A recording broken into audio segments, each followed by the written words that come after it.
নরওয়েকে এক হালি গোল দিয়ে গ্রুপ সেরা হয়ে নক আউট পর্বে পা রাখল ফ্রান্স। তারকাদের জ্বলে ওঠার বিশ্বকাপে হ্যাট্রিক করেছেন উসমান ডেমবেলে। আই গ্রুপে অপর ম্যাচে ইরাকের বিপক্ষে ৫-০ গোলের বড় ব্যবধানে জিতেছে সেনেগাল। মুমসাদ দিনুরির রিপোর্টে বিস্তারিত। ৫ দিন আগেও বিশ্বকাপে গোলের খাতা ছিল শূন্য, আর আজ সেই উসমান দেমবেলের পায়ে দেখা গেল হ্যাট্রিক। ফরাসি তারকার দুর্দান্ত নৈপুণ্যে নরওয়েকে ৪-১ গোলে উড়িয়ে দিয়ে গ্রুপ সেরা হয়েই শেষ ৩২-এ পা রাখল ফ্রান্স।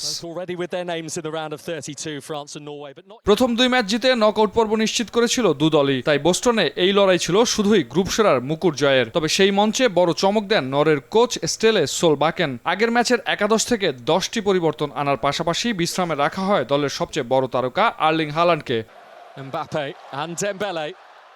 ম্যাচের ৭ম মিনিটেই নরওয়ের রক্ষণভাগে প্রথম আঘাত হানেন দেমবেলে। এরপর ২০তম মিনিটে মাইকেল ওলিসের বাড়ানো বল থেকে ডি বক্সের অনেক বাইরে থেকে ডান পায়ের দুর্দান্ত শটে নিজের দ্বিতীয় গোল করেন সদ্য ব্যালন ডিওর জয়ী এই ফরওয়ার্ড।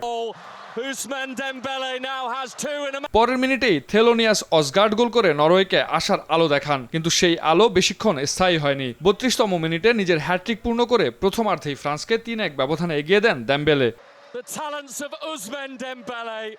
বিরতির পর ম্যাচে ফেরার সুবর্ণ সুযোগ পেয়েছিল নরওয়ে। দ্বিতীয়ার্ধের শুরুতেই পেনাল্টি পেলেও ইয়র্গেন লারসেন তা কাজে লাগাতে ব্যর্থ হন। সেই ব্যর্থতাই নরওয়ের শেষ আশাটুকুও নিভিয়ে দেয়।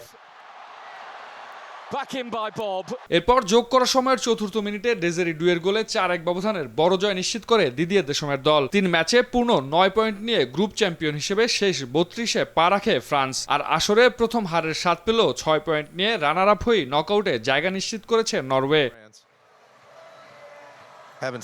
এদিকে একই গ্রুপের অন্য ম্যাচে ইরাককে ৫-০ গোলে উড়িয়ে দিয়েছে সাদিও মানের সেনেগাল। দাপুটে এই জয়ে নকআউট পর্বে ওঠার ক্ষীণ আশাটুকু এখনও বাঁচিয়ে রেখেছে আফ্রিকার প্রতিনিধিরা।